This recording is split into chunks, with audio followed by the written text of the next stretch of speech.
Hello everyone, GoldenNova here. After stepping away from YouTube for a bit, I think I'm finally ready to get back on schedule.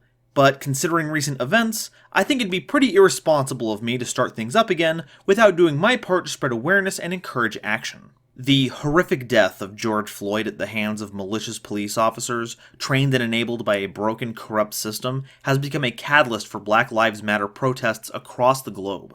I feel very strongly about supporting this movement, and I would ask that you do what you can to support it as well. The description will have a link to resources that you can use to find causes that you can back, whether it be contributing to a bail fund to help protesters keep their jobs and livelihoods if they get jailed, to petitions that help give voice to specific causes. Anything you can do would be greatly appreciated. Thank you very much for your time and support.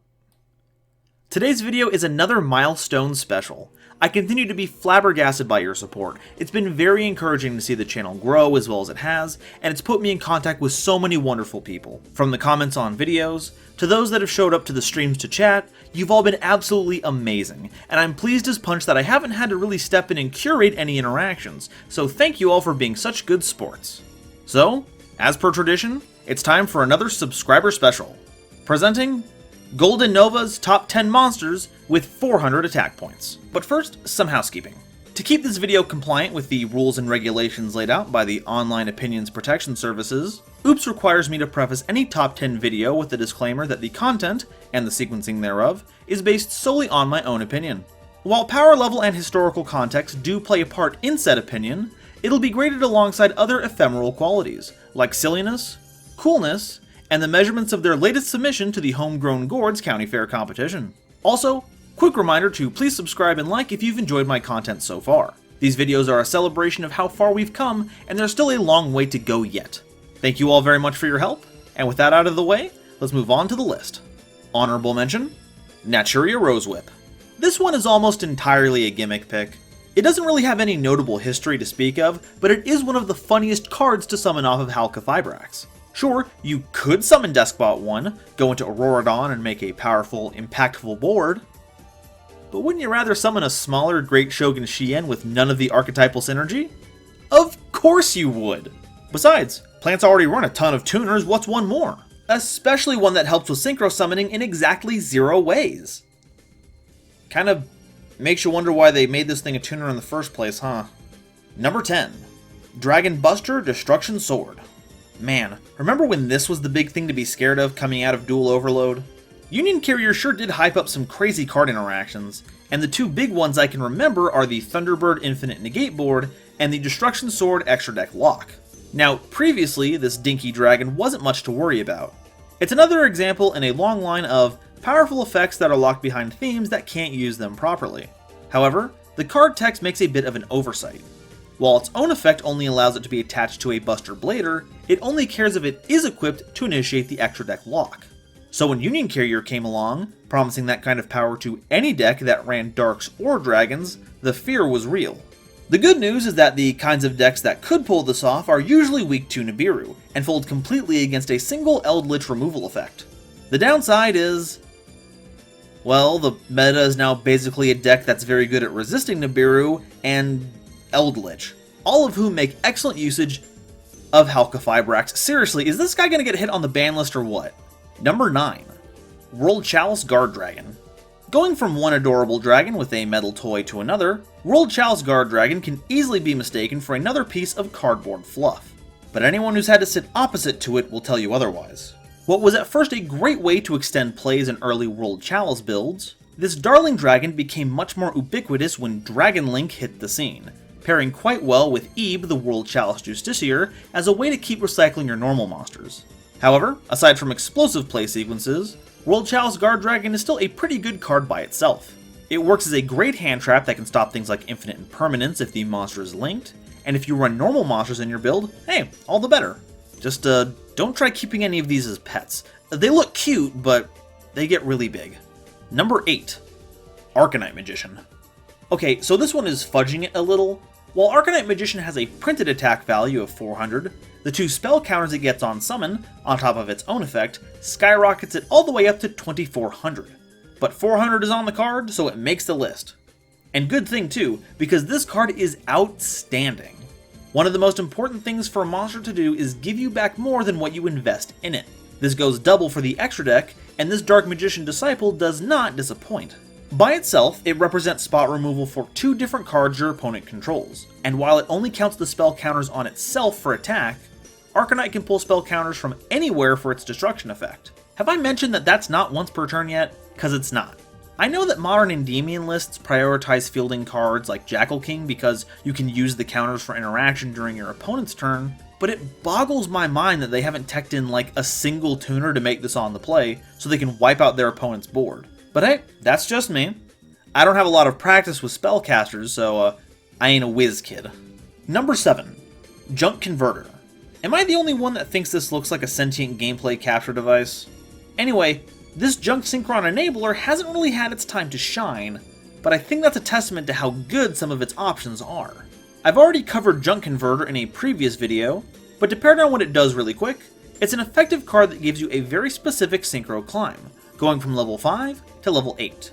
However, due to the immense power of cards like Danglong and the previously mentioned Ebe, some of Converter's more impactful options have been stripped away, but not all is lost. Garden Rose Maiden is great if you plan on going into a dragon for your level 8 synchro, like Crystal Wing or Beals. Or you could go all in with Junk Speeder to cause some real high-octane synchro action. Draco Berserker of the Tenyi is also a great generic level 8 that can rip open boards and close out games. Another interesting option you can go into is Buster Dragon. With the amount of tuners that are already inherent to the theme, you won't have to run much to enable this card. As long as you can get a Buster Blader in the grave past that point, and with the amount of discard in this deck that's not out of the question, you've got your game plan online. This little warrior might look like junk, but it's great at converting cards into combos. Number 6. Card Trooper. Troop, Dupe, Scoop. The 3-word incantation that would spell doom for your opponent. This Robbie the Robot Doppelganger isn't likely to instill as much terror nowadays, but it was an absolutely explosive power play back in the days when the extra deck was still called the Fusion deck.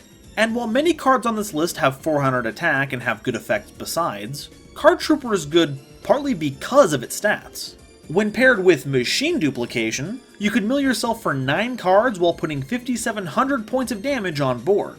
This was in conjunction with some other crazy interactions back in the day, like milling a pre-errata Disc Commander so you could revive it with Premature Burial, or set up Malicious in your grave as prime Monarch fodder on following turns.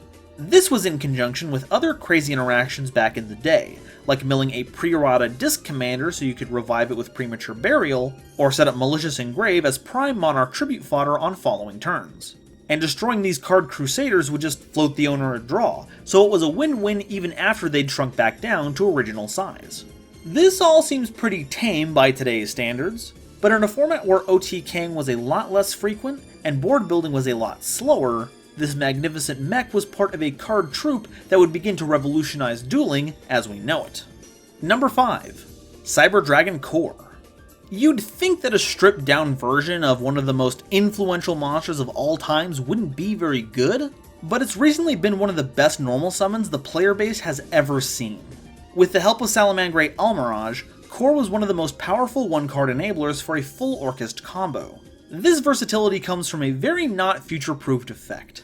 Since this Cyber Snack can search any cyber spell or trap, all cards printed like this in the future have the built-in bonus of being searchable, and that manifested as one of the most powerful board-building normal summons the game has ever seen, and if that doesn't get you on a top 10 list, I don't know what does. Number 4. Kagemusha, an Elder of the Six Samurai. Another weird inclusion, but their attack is pretty vital to their utility. Six Samurai have a lot of strong tools for swarming the field, from Grandmaster and Kizan deploying from the hand, to double-edged sword technique summoning from the grave. But one of the best ways to get cards to the field is from the deck, and that's where Asceticism of the Six Samurai comes in.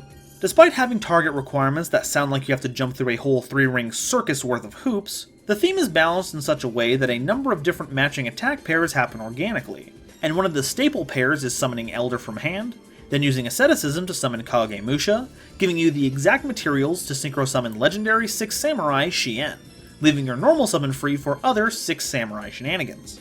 The theme is all about teamwork, knowing that your comrades will have your back and raise you to even greater heights, which is pretty funny, considering how fast the SHIE dynasty descends into political infighting in the lore. He may be a great shogun in some regards, but certainly not in the realm of interpersonal communication. Number 3. Gladiator Beast, Secutor. I hope you aren't tired of hearing me ramble on about the glory days of Gladiator Beasts, because I'm nowhere near finished. The old version of the deck had a very interesting dynamic. Normally, the battle phase is all about affecting your opponent's board by defeating their monsters in honorable combat. But with the amount of battle phase triggers, it was just as important for advancing your game plan as well. Generally, you'd use the higher attack ones like Laquari and Darius to guarantee your tags. But if they're the casual gamers of the furry phalanx, then Secutor is the speedrunner, bringing in a higher risk for a higher reward. Its low stats don't really lend themselves well to a battle-oriented strategy, but if their friends can clear the way, or you have a Waboku ready for deployment, a properly summoned Secutor summons 2 Gladiator Beasts from your deck instead of just the one, without having to shuffle away your little lizard. Pulling this off usually results in a victory for you, as you can not only get the great on-summon effects of 2 monsters, you can grab exactly the right monsters for your contact fusions to solidify your board state. And with excellent bosses like Heraclinos and Domitianus, don't laugh, your opponent won't stand a chance in your Colosseum. Number 2, Spore. And we're back to the Synchro enablers. Man, there sure are a lot of those on this list, but for good reason.